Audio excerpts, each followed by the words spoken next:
Hi friends.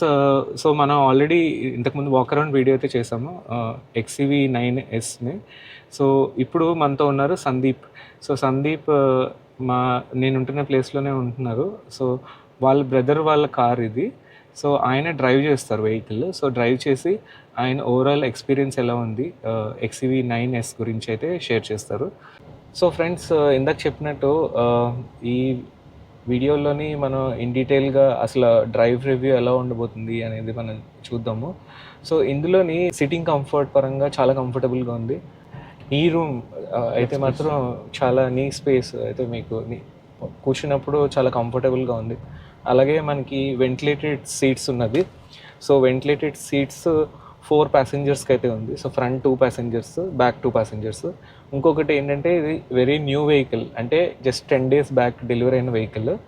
So battery pack వచ్చేసి 79 kW battery pack. Mileage వచ్చేసి 650 kilometers అనేది వాళ్ళు చెప్తున్నారు. బట్ మనకి on an average 500 to 550 real world కండిషన్స్లో అయితే వస్తుంది. అట్లనే దీని బ్యాటరీ సిస్టమ్ ఏదైతే ఉందో అది lithium ion battery. So BYD వాళ్ళు సప్లై చేశారు. సో బ్లేడ్ బ్యాటరీస్ అంటారు. సో చాలా రిలయబుల్ టెక్నాలజీ అది.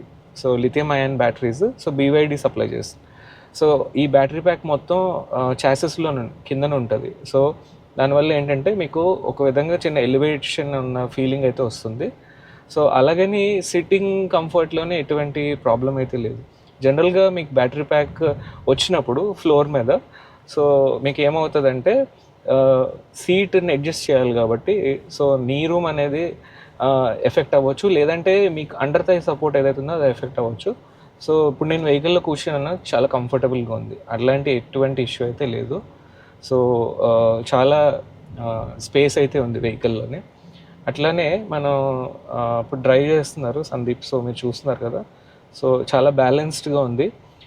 ADAS Level 2 అయితే ఇవ్వడం జరిగింది ఈ కార్కి. సో ఎప్పుడైనా ఫ్రంట్లోని ఎవరైనా రోడ్ క్రాస్ చేసిన సో ఆటోమేటిక్గా బ్రేక్స్ అనేది అప్లై చేయడం జరుగుతుంది. ADAS ఒక ఫీచర్ అది. సో అలాగే మీకు లేన్ చేంజ్ అవుతున్నప్పుడు కూడా ఏదైనా లేన్ చేంజ్ అవుతున్నప్పుడు వార్నింగ్ అనేది వస్తుంది అన్నమాట.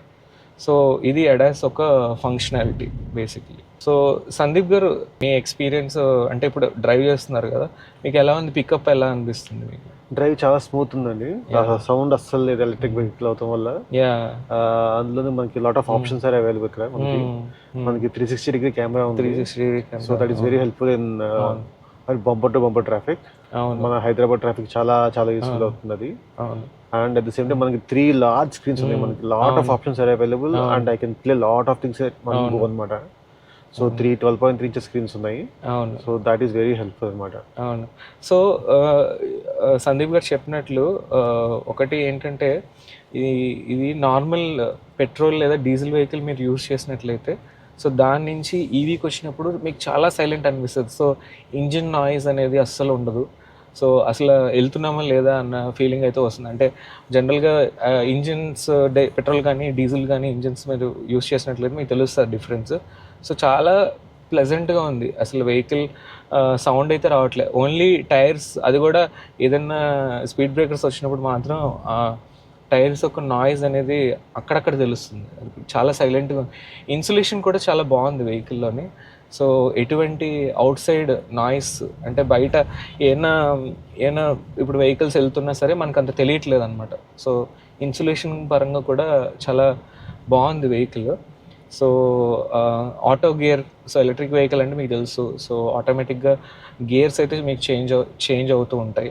సో మీరు డ్రైవ్ చేసినప్పుడు మీకు అది ఆ ఎక్స్పీరియన్స్ ఎలా ఉంది? డ్రైవ్ చాలా స్మూత్ ఉందండి. కొన్ని ఆటోమేటిక్ కార్స్లో పికప్ తక్కువ ఉంటుంది.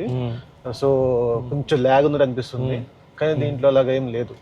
సో నేను మహీంద్రాలో ఆటోమేటిక్ చాలా డ్రైవ్ చేశాను. ఓకే. సో BE6 కానీ ఇది కానీ ఆర్ ఈవెన్ 3XO కానీ. సో పికప్ అయితే చాలా స్మూత్ ఉంది and there is no lag at all. So ఇది ఒక 7-seater వెహికల్ నేను చెప్పినట్లు. సో ఫ్యామిలీ, పెద్ద ఫ్యామిలీ ఉండే వాళ్ళకి చాలా డెఫినెట్గా బాగా సూట్ అవుతుంది. అట్లనే రేంజ్ యాంగ్జైటీ కూడా ఫీల్ అవ్వాల్సిన అవసరం లేదు, ఎందుకంటే 500 kilometers is more than enough.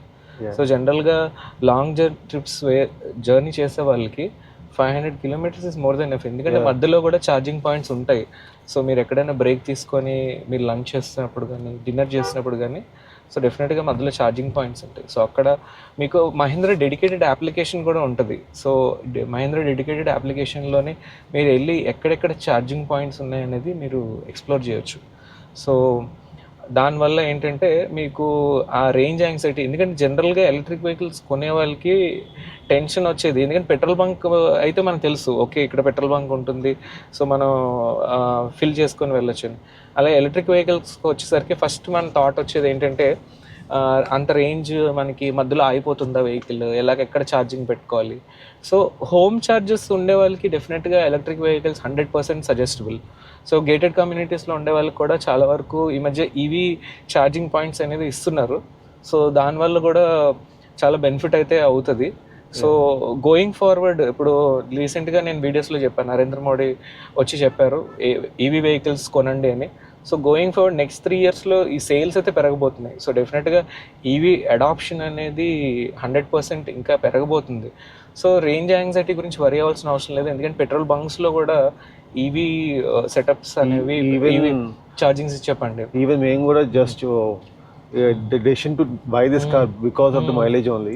మనకి అట్లీస్ట్ నాకు 450 kilometers కావాలని చెప్పి అనుకున్నాము. సో ఇది 450+ వస్తుంది. సో ఇనిషియల్ స్టేజెస్ లో కొంచెం తక్కువ వస్తుందని చెప్పారు. After 1 or 2 services I think it will improve. So 500 దాకా వస్తుంది అన్నారు. So this mileage is very good. Pack 3కి వచ్చాము. Pack 3 will give more mileage. అది చాలా వ్యాలిడ్ పాయింట్ చెప్పారు ప్యాక్ 3 గురించి. సో ఈ వెహికల్ స్టార్టింగ్ వచ్చేసి ఐ థింక్ 59 kilowatts నుంచి ఉంది. సో ఇది మీకు వచ్చేసి బ్యాటరీ ప్యాక్ ఇది 79 kilowatts. సో దీనివల్ల ఏంటంటే మీకు రేంజ్ అనేది ఎక్కువ వస్తుంది అనమాట. బ్యాటరీ ప్యాక్ కిలోవాట్స్ పెరగడం వల్ల మీకు రేంజ్ అనేది ఎక్కువ రావడం జరుగుతుంది. సో ఐ థింక్ వారంటీ కూడా నాకు తెలిసి మహీంద్రా అన్లిమిటెడ్ కిలోమీటర్స్ వారంటీ అయితే ఇచ్చినట్టున్నారు. లైఫ్ లాంగ్ వారంటీ ఇచ్చారు. సో దాని గురించి కూడా మనం ఎటువంటి టెన్షన్ తీసుకోవాల్సిన అవసరం లేదు, ఎందుకంటే నెట్వర్క్ కూడా సర్వీస్ నెట్వర్క్ కూడా మనం చూసుకున్నట్లయితే మహీంద్రా ఓవరాల్గా మంచి సర్వీస్ నెట్వర్క్ ఉంది. సో ఇంతే కాకుండా సందీప్ గారి ఫ్యామిలీ ఇప్పుడు మహీంద్రా ఫ్యామిలీ అని చెప్పొచ్చు, ఎందుకంటే ఆయనకి 3XO రీసెంట్గా ఆయన పర్చేస్ చేశారు. అట్లనే వాళ్ళ ఫ్యామిలీలో BE6 కూడా ఉంది. సో అది కూడా మనం రివ్యూ చేద్దాం. సో డెఫినెట్గా ఆ వీడియోస్ కూడా రాబోతున్నాయి ఫ్యూచర్లోని. సో ఈ వెహికల్ పరంగా చాలా వరకు అయితే మంచి కంఫర్ట్ ఉంది, మంచి రైడ్ ఎక్స్పీరియన్స్ అయితే ఉంది. ఒక ఫ్యామిలీ మెంబర్స్ లాంగ్ డ్రైవ్కి వెళ్ళాలంటే ఎటువంటి టెన్షన్ అవసరం లేదు. ఎస్పెషలీ మనకి ఛార్జింగ్ నెట్వర్క్స్ కూడా ఇంక్రీజ్ అవుతున్నాయి. మీకు సేఫ్టీ పరంగా 5 star రేటెడ్ కార్ ఇది. మీకు 7 airbagsతో వస్తున్న వెహికల్. సో ఏ విధంగా కూడా కాంప్రమైజ్ అయితే లేదు ఈ వెహికల్లోని. సో అన్ని విధాలుగా మీరు కనుక మీ బడ్జెట్ కనుక ఒక 25 to 30 lakhs మధ్యలో ఉంటే సో డెఫినెట్గా ఈ వెహికల్ అనేది మీరు డెఫినెట్గా కన్సిడర్ చేయొచ్చు. సో ఈ వీడియో మీకు యూస్ఫుల్ అయిందని అనుకుంటున్నాను. So thank you for watching this video. ఇంకా మంచి వీడియోస్ చేస్తుంటాం. సో నెక్స్ట్ XUV 3XO వీడియోతో వస్తాను నేను, Sandeep. So thank you all. Thank you for watching this video.